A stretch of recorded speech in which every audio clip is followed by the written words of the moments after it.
Hello, this week I'm going to do another desktop capture and we're going to talk about intonation in questions. Now this is a very tricky area because everybody thinks questions should go up. People think questions should go up at the end. And what we're going to look at today is going to show you that questions shouldn't always go up. And quite often in English intonation, the question goes down. I'd also like to make you aware that I am available for Google Helpouts now. The first helpout is free, and after that it's my usual rate. If you want to book a lesson rather than book a helpout, you can book on my website midwintertuition.co.uk, and here you'll find a link to my 10 to 8 appointment system. So, asking questions. I've got them here, and they're scanned in from a wonderful book from probably the 1960s, if we're honest, this book. And although some of our cultural references have changed, a lot of the intonation remains the same. This chapter in the book refers to WH questions. So here we're looking at who, whose, what, which, when, where, why, how. Also questions such as how long, how old. They're also considered WH questions. Now if we have a look at this first conversation, you can see the conversation is between an interviewer and actually this person's a film star. So you would expect there to be lots of questions, but if you look at the intonation in this question, and here the blue line above the word indicates a higher pitch, the swooping down sounds like that, and then the blue line underneath represents the lowered pitch. So if I read the first line and we'll follow the blue line. Miss Harrod, a question on everyone's lips, I'm sure. How many films have you appeared in? Now there's that very first question with a strong fall. There isn't a rise at the end of the question. We've got a little rise here for lips, but it's not at the end of the question, not where people would expect it. And then the film star replies, why does everyone always ask me that? Again, a strong fall. So we've got how many and why, and both those questions sound correct with a strong. Then the interviewer says, well, I read somewhere it was about 120. And she says, where did you read that? Come on, let's look forwards instead of backwards. And the interviewer says, okay, what's the title of your next film? And she says, who's asking the questions? And the interviewer says, well, I thought I was, but it's... And Miss Harrod says, no, that is the title. Who's asking the questions? Sorry, I seem to have accessed my inner posh old lady voice for that character. So, and very helpfully, the book repeats the questions just underneath. And here you can see very clearly that each of these questions has a strong fall. So the end is low. So I'm going to repeat those questions for you now, and you can watch the intonation. How many films have you appeared in? Why does everyone always ask me that? What's the title of your next film? Who's asking the questions?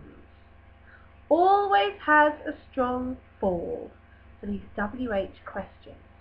Okay, then the second page of this, we're going to ignore the next conversation because it's a very odd conversation with a hitchhiker in which the driver doesn't speak directly to the hitchhiker, and it doesn't really work. So we're going to ignore that. But the next thing that's worth reading is the series of questions as examples more examples of questions that should have a strong for. So if you're asking for definition of a word, what does sprag mean?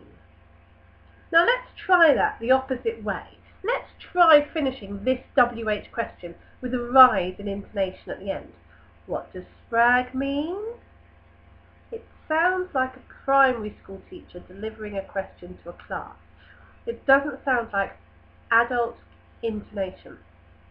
Here's another one. Which is the Lambourne bus? Let's try that with a rise. Which is the Lambourne bus? It actually makes you sound a little less intelligent than you probably are. Where can I leave my luggage? How often do the British have a general election? So there we go, some good examples there of questions. And then the chapter moves on to looking at where on earth have you been, David? Because it was considered a way of showing anger by saying on earth. So we're going to skip that bit because that shows a little antiquation. And then we're going to look at some questions that do need a for. After we've read, no, it would be silly me doing that to myself. If I scroll slowly past this, maybe you could pause it and read it through, because it's a very funny conversation, but me reading it on my own would just sound a little odd. So I'm just going to scroll down a bit, so you could pause the video and try reading this fantastic conversation between Mr. Watkins and Miss Roke. And Miss Roke is your archetypal secretary from the 1960s. Mr. Watkins is your archetypal boss from the 1960s. They are both stereotypes, and their conversations are quite amusing. But you should have a go at that in your own time. Now, imagine you hear some information.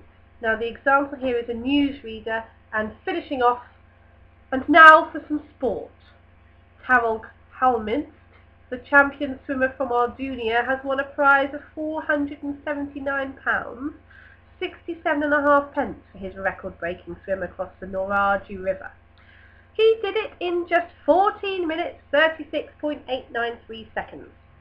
Now, putting aside the fact that it's a silly name, it's a made-up place, and the amount of money doesn't exist anymore, what we can look at here is why we would need upwards intonation for these questions. So these questions are showing confusion. The person asking the questions is confused and needs information. They have no idea what the answer is going to be because they have forgotten the information. And that's the difference. That's when we need the upward intonation, when we're confused, when we have no idea what the answer is going to be. The question goes up. What's the swimmer's name? Where does he come from? How much did he win? Which river did he swim? So those are some examples of questions and how we can intone the questions. Pronunciation is half the battle, if you like. We need to intone our words very carefully in order to pronounce them correctly. Thank you very much for watching and listening, as always. I thoroughly enjoy doing these little videos, even if they only get watched 27 times. And I shall look forward to speaking to you all very soon. Don't forget to go to midwintertuition.co.uk for more information or to book a lesson. Goodbye!